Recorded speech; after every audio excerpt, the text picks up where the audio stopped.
understand the concept of love. Hello everyone, Arthur here, coming to you with another video for KOF.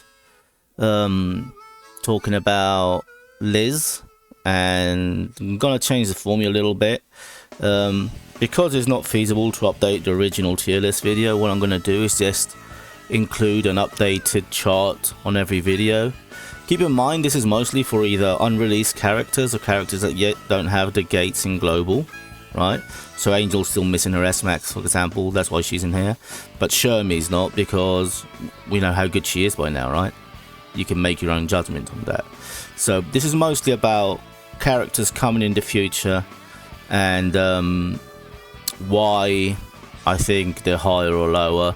There's been a few moves in here. I'll go quickly over each of these, but basically the only reason Ignis is S is not just because he's a very good character, which he is, but it's because he's the meta enabler. So if you have to get a character, he's going to be the one that basically holds your team for a year. He's going to be providing your defensive buff until next anniversary most likely, so that's why he's in S, because he's a good character, and on top of that he's the meta enabler. Not because he is individually more broken than Rob or Yamazaki, which he isn't. So Rob is there because he's basically Maxima 3.0. He has a lot of rage gain, he has enemy debuff, he has team buff, whatever DPS you have him paired with. He's hard as a rock, and his gates basically cover all his weaknesses, so he's amazing. Yamazaki is kind of a weird one. He's there not because he's a good tank, because he isn't that amazing as a tank. He's good, but you know, like any other tank. He's there because he's insanely damaging. His septic is ridiculous, and he can completely get someone to full septic with a single ult. So that's why he's there. Mai is just the all-around character you want on every team. She heals, she does damage, she has dots, she has buffs, she has debuffs, she does it all. Diamond, again, very high damage, a lot of septic as well, pretty tanky, doesn't deal well with Yamazaki in particular. So most of these characters normally don't deal, most of the backliners don't deal well with Yamazaki, because I don't think any of them are septic immune. And the only way to get rid of septic is revivals, and there's not a lot of backliners that have that nowadays, so that's something to keep in mind. Liz is a very solid choice, all around great tank, buffs for the team, debuffs for the enemy team, you know, what you want in a tank. Angel is just very high damage, she came very early to global, she's like basically an absolute beast, and when she gets S-Max she's going to be ridiculous, because she's going to get to ult 2 times around and such. Yuri, this one might surprise a few people, but his S-Max is basically shit. It was directly targeted at shields. His 4th gate was basically targeted at Chris, and his 6th gate was basically targeted at Liz. That's what it amounts to. There was a lot of complaining about him in China because of this, because his S-Max really doesn't do a lot at all. He has a very solid kit, but compared to other characters that have been released in and around him, that when they get their S-Max they go from being great to being absolutely bonkers, he doesn't get that effect. So, you know, we got Vanessa in Fates, we got Kenso in Fates, we got Kyo coming in Fates, and we know that probably one of those 3 is going to be a DPS, and they're probably going to have a ridiculous S-Max like Kyo. You know, it's the way this game works. Normally they'll release Kyo that is better than Yuri, right? That's just the way they do it. Mary is B. She has a few weaknesses that hold her from being an A rank tank. She's solid otherwise, but things like not being burn immune is really damaging. Yuri is a B because she needs setup. You basically need to run her with Mai and Rob to make the most out of her. Without that team, it's a bit harder to get her to go off, basically, because you need as many enemies inflicted with dullness as possible, and that's why you need Mai and Rob. Gato was previously A-, but because he's been delayed, he's got to be moved down, because now he's not going to be here for at least another 3 months, and by then we're already looking at like the Mai and Rob and etc. era. So same issue with Luong in C tier. She used to be B, but she should have been here in February. She wasn't. They brought Goenitz, then they brought Angel, now they're bringing Liz. Next is going to be Ignis. So again, by the time she comes, we are looking at her being in the era of Mai, of Diamond, of Rob, of all these crazy characters. Hein, he's a free character. He's pretty solid. I think a lot of people overhype him a bit too much. He's a very good character for a free unit, but he is still a free unit. He doesn't compare to any of the other DPS up there in this chart, like not remotely close. But he is a very solid free unit, and he's a very good placeholder because basically you're going to get him for free with his 2 weapons. Benimaru, same issue as Luong. He's going to come too late. He was supposed to come with Shermie to give you an idea. So when he comes with Shermie, he was a solid character. He was pretty decent. He wasn't like going to change the world, but he was pretty usable. But now with this huge delay, it's just yeah, basically get him if you're a fan. King, well, do I need to say anything about King? She's like, what, 14 months late at this point, something like that? Yeah, just no good. And Athena and Duolong, we still don't have information on their gates, so we don't know, but they both have very solid base kits, so I expect them to be pretty good. Athena's already looking like she's going to be another banger like the previous Athena, and Duolong is looking like he might actually redeem the last Duolong because his base kit looks pretty good. Yeah, so as a reminder, A tier, whether it's A or A minus, basically works because they can fit into any team without any prep work or anything. You can just slot them in, plug and play, they're good. B tier normally will require some setup or have some weaknesses. C tier is basically run these characters if you're a fan, but they're going to require a lot of investment, which is why Hein is better than the other 2 in that sense, because he's basically going to be free. And the rest is self-explanatory. Now we're going to move on and talk about Liz herself, since we know she's coming now.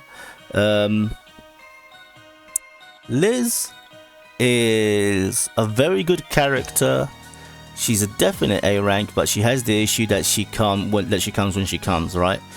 It was a similar thing in Taiwan, where basically they just had an insane run. But in Taiwan, instead of being like we were, where we got Chris and then Goinit and then Angel and then, you know, like that, over there it started basically with Liz. Before that they had like a month or 2 break because they had Mary and Luong. But in Taiwan they had like Liz, Ignis, then they had Mai, then they had Diamond, then they had Yuri, then they had, so it's been an absolute clusterfuck. They had the Dead or Alive collab. For us, the issue starts earlier than that because we've had like 5 or 6 top tier bosses in a row now, and she comes after all of that and right before Ignis, so a lot of people are going to be pretty tight on diamonds. And keep in mind that Ignis is 99.9% to come next month because we're just copying China at this point in terms of anniversaries and such. So did Taiwan, and so did Korea. We're basically based off of Taiwan with some changes, but our characters all come from there and many of our events. So keep in mind that, yeah, next month you're probably looking at Ignis, and that's the one downside to Elizabeth basically. It's nothing of her own fault, it's more to do with when she comes and scheduling in global, because we have this stupidly accelerated release that is going to make it so a lot of people just can't get her or can't get the next character, or, you know, because we're just releasing everybody. Like Angel came so early and we just don't know what they're going to do because they're like that. And I know a few people quit over this already because of the mess that global is becoming, but anyway, let's dive into Liz. So she's a tank, aptitude 15. She's a tiger. She gains 55 rage when a fighter dies, and she's a turtle. She gets 44 rage when attacked. This obviously goes up as you level it up. Uses a beauty badge, superpower tome. Her fates: Elizabeth, Duo, Benny, Elizabeth, Ash. They took out who was it from here? They took out a character from here. I can't remember exactly. Benimaru, I think, as well, is in this one. And they took him out because he's not here yet. Similar to what they did with Oswald back in the day and all that. I assume that once he gets into the client, once they put him in the game, he will be added here, like happened with a few other fates in recent times. And Liz, Demon Psyche and Psyche. So her fates are expensive. Her partners are also expensive. As, Shenwu, Oswald. That's 3 API 15s. So this is someone who quite a lot of people, particularly newer servers, might want to consider using those element skip stones for 4th and 5th gate, right? Let's get into a kit. When deployed, she increases her own max HP by 25% and gets a shield equal to 100 of her max HP, similar to Cooler, right? That's a pretty standard one. She gets an increase of 40% attack, defense, anti-crit, res rate, and gets Intimidate. Intimidate's the same thing as Yash has. When the enemy releases a small skill or ult, the enemy will be forced to select Elizabeth 11 as a target. Doesn't affect abilities that go to a specific target for the duration of the shield and lasts up to 1 round. Now, what I don't know with this, it's something I can't even really figure out because I've not had a lot of time to look at videos. But what I don't know is how it stacks with Ishiro, right? I don't know if hers or his takes preference initially. I know that once her shield goes down, then Yashiro will take over. So they complement each other in that sense, and it's one of the reasons why a lot of people ran both Liz and Yash together, because basically they both offset the damage that each takes, and then they both have heals and they both have like different ways to mitigate damage, so it makes it really strong to have them both. The part where it says doesn't affect abilities to go to a specific target means things like when you think about Angel or you think about Goenitz, who target max rage for Goenitz, for example, or Angel who targets max HP, means that they're not going to target Liz or Yashiro. They're going to skip them unless they fulfill those conditions, right? So for every enemy that the opponent has more than us, so basically whenever someone in our team gets killed and they have more, she basically gets buff called a stack of adversity protection. Now this gives her 8% res up to a max of 40%, and it refreshes in real time. So if you get 2 people killed, she's going to gain 16% res immediately if the enemy still has 2 more people than you. When she's deployed, she gets a Blessing of Adversity, which gives her a max stacks. She increases her own res by 50%, which goes down by 10% for each round from the second round, and at the same time recovers 30% max HP. So basically every round she'll lose 10, at the start of each round she'll lose 10 HP, and she'll heal 30% max HP. Pardon me. This effect will disappear when the number goes to 0 or she dies.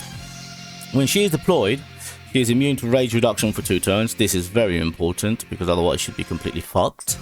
And while she has a shield, she becomes immune to stun, paralysis, freezing, and when she's attacked by an enemy with light etching, which in the global client is referred to as light eclipse instead of light etching, she decreases the person who attacks her anti-crit by 15% for 2 rounds, ignores control free, can be stacked, and each stack's duration will be calculated separately. While she has a shield and her own HP is more than 10%, she shares 30% of the damage received by allied fighters and reduces 40% of the shared damage. Every time she shares damage, she restores 80% rage. When she breaks her shield for the first time, immediately dispels all her negative effects, recovers 50% max HP, permanently increases her own ult res, and has more skill res by 40%, and she counterattacks with her ult once per battle. So basically she has 1 Undying, which is the scary part about Liz. It's kind of funny because both her and Yashiro only got the 1 Undying, so you really depend on her shield. When receiving lethal damage, will not die but dispel all negative effects, recover 80% max HP and 500 rage, get a shield equal to 100% max HP and max stacks of adverse possession for 1 turn. And her level up is an interference skill, reduces attack and res of the enemy. Classic. Very solid passive, very good. Helps a lot with team mitigation. She has 1 Undying, which is a little bit scary, right? And basically needs to be taken into account when you think about your server meta. Because her main issue, which we'll see when we get down to her S-Max, is she doesn't have septic immunity. So when her shield goes down during the enemy turn, if she gets targeted by Septic, it's a real issue, because that's damage she cannot heal. And she's always going to be low HP, which then if you have a lot of people like Angel running in your server, she's going to be targeted constantly. And while she won't be killed, the splash damage from Angel will still happen. Not the overflow one, because she doesn't die, but the splash does. And it's going to be pretty high every time, because with Smax, you know, Angel is pretty crazy. And she's going to be taking away Liz's shield consistently if she's the one getting targeted. So something to keep in mind, that she doesn't have any kind of septic protection outside of a shield. So if she loses a shield, she has a real issue with that, and she only has the one undying. So that's probably her main weakness. Keep that in mind. Her skill attacks a column, absorbs 250 rage from the main target. If inside the Kingdom of Light, she'll get a shield equal to 60% of her max HP. If she already has shield, she heals 80% of it. She heals it up to 80%. Obviously, that's really, really solid, because it means that during your own turn, she's going to basically get her shield back all the time. And when the shield is broken for the first time in the next round, she heals 15% max HP and dispels own negative effects. Adds 1 stack of light etching to the target column. This is what we talked about up here. The one where if someone with light etching attacked her, she got 15. She reduced his anti-crit by 15%. To the target column and refresh the duration. And if before attacking the main target already has 2 stacks of light etching, you deal 20% damage of the main target's max HP to the main target and the surrounding fighters. This is pretty solid for a tank, because it's basically guaranteed damage. These effects are always nice. Randomly adding 1 stack of light etching to a surrounded enemy, priority to an enemy who doesn't have light etching, and refreshes the duration. For 1 round, each time the damage is shared, the HP of Elizabeth and the person with the lowest current HP will be restored by an amount equal to 80% of that damage. Now, this isn't healing per se, because otherwise she wouldn't be able to heal with the shield on, but this is actually pretty solid. Particularly for the person that the other person she's healing, because herself she's normally going to be well protected, but the fact that when she's sharing damage, she's going to be healing a ton of the damage they take, right, is really, really, really, really good. So this really helps with mitigation for your other team. So if you have her, Yashiro, you have 2 intimidates, they're going to be getting attacked consistently. Yashiro is going to heal people at the start of the enemy turn. She's going to heal them whenever they take damage. This is a really strong package, right? I was talking on the Discord yesterday about the tanks in Taiwan right now, for example, and I have like 4 or 5 accounts in there, and in the 2 older servers that I'm in, where one of the bigger whales is and all that, basically Yashiro and Liz are still by far the most run tanks, like by far. Right, like Yashiro's in 12 of the 20 top teams, and she's in like 14 of the 20 top teams, I think. Right, Rob hasn't got an Smax there yet, but still, that's quite an achievement for how long they've been out over there and how crazy the meta is there. Anyway, now we move on to her ult, her Smax. Randomly attacks a single enemy in the back row, increase on 35% damage, res, and 50% anti-crit. Adds a refresh light etching, which is what we were talking about earlier, right? Decreases 15% res, 30% defense, and 40% block for 2 rounds. Ignore and control 3 can be stacked up to times. Every cleanse can only remove 1 stack. I hate when they do this. I think I've mentioned this before, but I hate when they use the same buff and the same debuff, and the same debuff gives different debuff characteristics depending on whether it's skill, ult, or the actual characters. Some characters have the same debuff and it does different things. I hate this. I wish they'd given her a different name, different effect, or whatever, because they're gonna share the symbol and you're not gonna know sometimes if it's the one from the skill or the one from the ult, and they have different effects, and particularly prior to Smax, that's really, really annoying. For every layer of light etching that the main target has, deal additional damage equal to 15% max HP and 45% splash damage to surrounding fighters. This damage will not restore rage. For the enemies under light etching, every time they take actions, they take 12% of the max HP. Ignoring shields, max up to 95%. Must release small skill this round. This is similar to what old Liz had, where whoever broke a shield, I think it was, every time they took an action, they took 8 to 10% HP. This is similar to that. If there is no Elizabeth in the battlefield or striker, then add a shield. Well, if there is no base Elizabeth, keep in mind, right? Because you're still going to have this Liz on the field. But basically, as long as you don't have old Liz, as in on the team or as a striker, then she adds a shield equal to 15% of max HP to the ally with the lowest current HP, excluding herself and allies who already have a shield. When this shield is broken, counterattack with ult once per round. Provides attack force, increase attack and damage by 30% for 2 rounds, cannot be dispelled, to the ally with the highest attack, priority to an ally who doesn't have already attack force, and recovers 200 rage for that ally.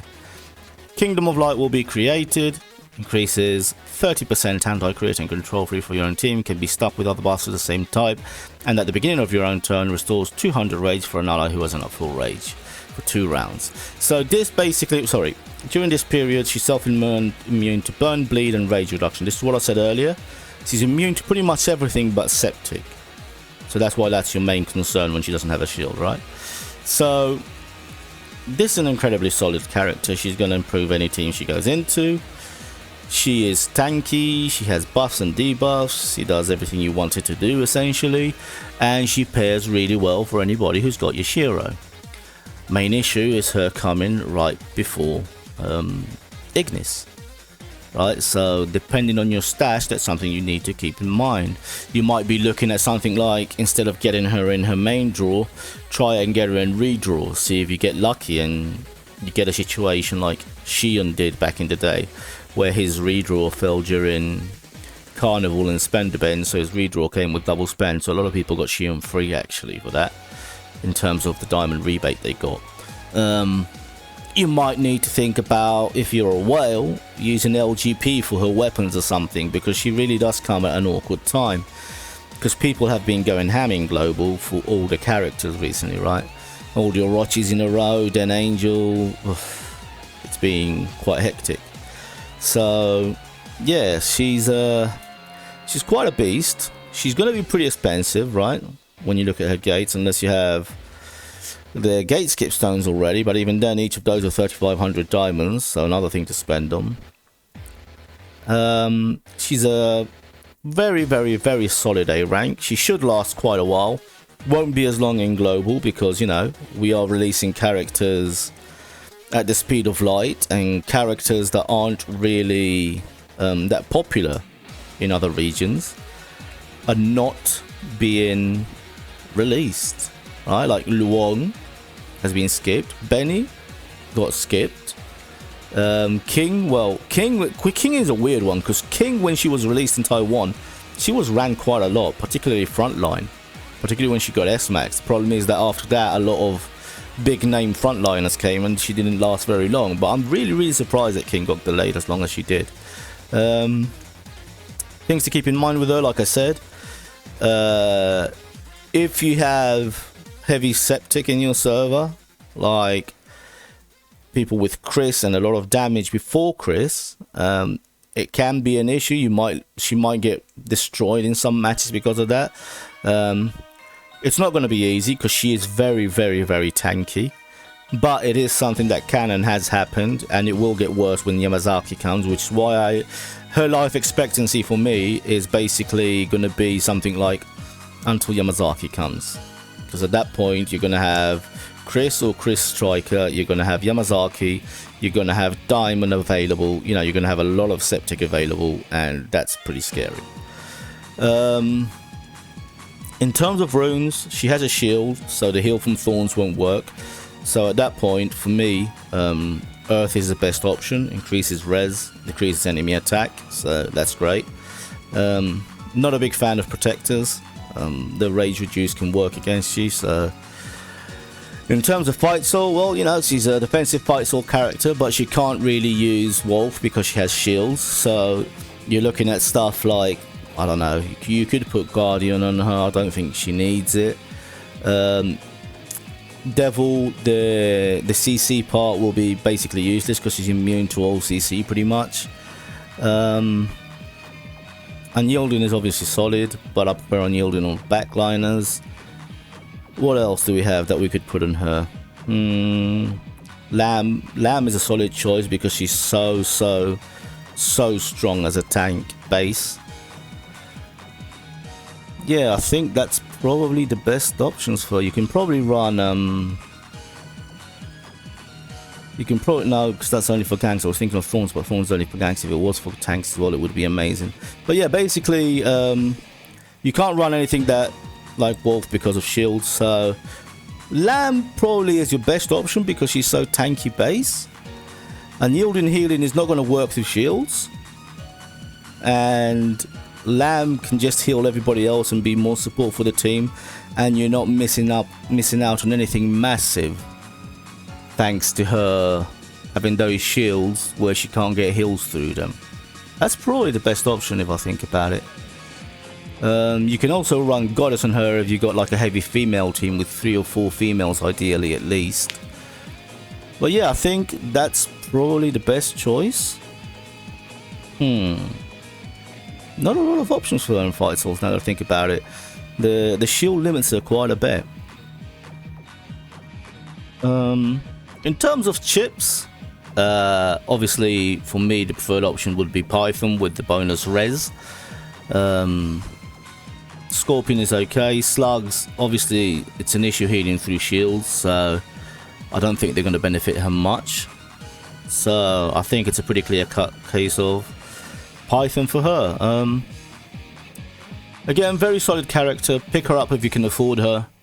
She pairs really well with Yashiro. She might not pair as well with Hotaru, depending on how it works out with Septic sometimes. Because if Septic does hit her, she can be lowest HP, and then Hotaru can be healing her, similar to what happened with Billy. It shouldn't happen too often, so it shouldn't be a big issue, but it is something to keep in mind. Yeah, I don't think there's much more to be said about her. So hopefully this helps, and I'll see you guys in the next one. Okay, so quick recap. Liz, Tank Aptitude 15, Tiger and Turtle, Beauty Badge, Superpower Tome, very expensive Fates and Gates. Her passive gives her bonus max HP, gives her a shield equal to her max HP, increases her attack, her defense, her anti-crit and her res rate. And she gets Intimidate like Yash has, so people have to attack her, except people who specify their targets, like Angel Ult or Green Assault. When the enemy has more opponents than us, for each of them she gets a stack of Adversity Protection, which gives her 8% res, and that refreshes in real time up to a maximum of 5 stacks, so if she was 1v6, which isn't going to be much good by then. When she's deployed, she gets Blessing of Adversity, gives her max stacks. She gets 50% res when deployed. It goes down by 10% from each round starting the second round, and she heals 30% max HP when that goes down. The effect will disappear when it gets to 0, she dies. When she's deployed, she's immune to rage reduction for 2 rounds. While she has a shield, she's immune to stun, paralysis and freezing. And when she's attacked by an enemy who has light etching, which is her own mechanic, you will decrease his anti-crit. 2 rounds, ignores control free, blah blah blah. All the usual stuff that the new characters have.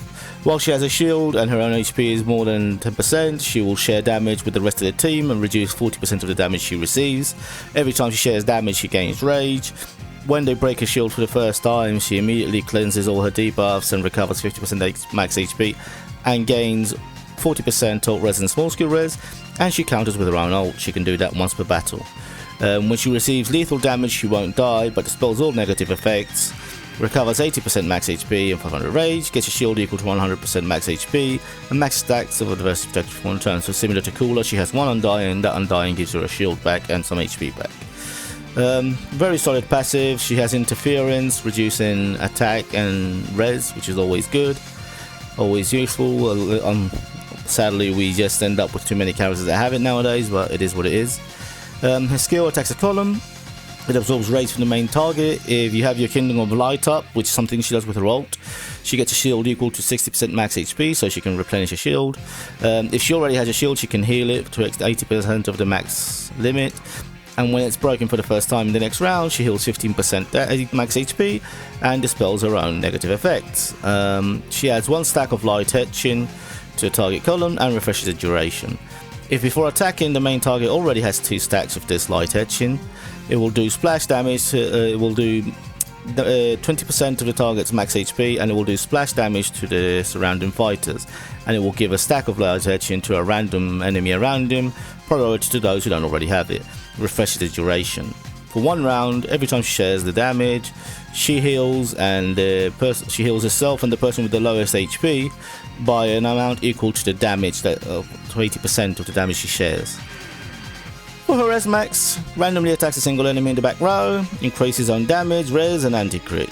She adds a refreshes light etching, which in this case reduces 15% res, 30% defense, and 40% block for 2 rounds. Ignoring control free can be stacked. Every cleanse can only remove 1 stack to the main target and the surrounding fighters.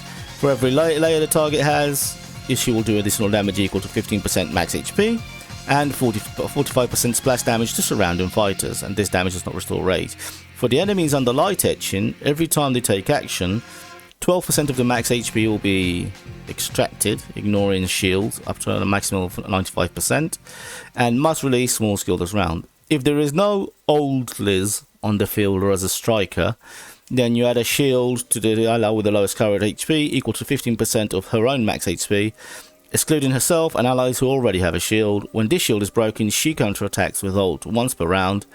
She gives attack force to the target who has highest attack, which increases their attack and damage for 2 rounds and can't be dispelled. And it has priority to people who don't have attack force, and recovers 200 rage for that ally. The Kingdom of Light will be created when she does her ult, which is similar to what Jashira does with his skill, which increases 30% anti-crit and control free for her own team. Can be stacked with other buffs of the same type, although as far as we know, and we've checked with China, it doesn't stack with Yashiro's, so we're not entirely sure about that. I think it means mostly the anti-crit and the control free, not the field itself. And at the beginning of your own turn, restore 200 rage for an ally who isn't at full rage for 2 rounds. During this period, she's self-immune to burn, bleed, and rage reduction. The best fight souls for her, in my opinion, in order are probably Lamb, then Guardian, then Devil or Goddess, because she can't heal from things like Unyielding, or she can't absorb stats because of her shields with Wolf, etc. In terms of chips, I think Pythons work best for her, just straight up res bonus. She's going to end up with a ton of res, which I think does end up having diminishing returns, but at the end of the day, HP drain isn't going to do much for her, and she can't heal through shields, so you can't do much with slugs either. And finally, in terms of runes, I think Earth are the best fit. I think protectors are very limited in the utility nowadays. The rage reduction can work against you because it's so low. And they don't work for many upcoming characters, so it's the kind of thing where thinking about the future, having Earth are just more versatile. And Thorns, obviously she can't heal through shield, so that's not going to do her much good. So Liz is a very, very, very solid A rank tank. Her only issue is her coming right before Ignis, and that means that a lot of people are going to be low on resources, so maybe look at getting her in redraw. Hopefully it falls during a spend event during anniversary. But yeah, otherwise a very solid character. Hope this has helped some of you, and I'll see you guys in the next one.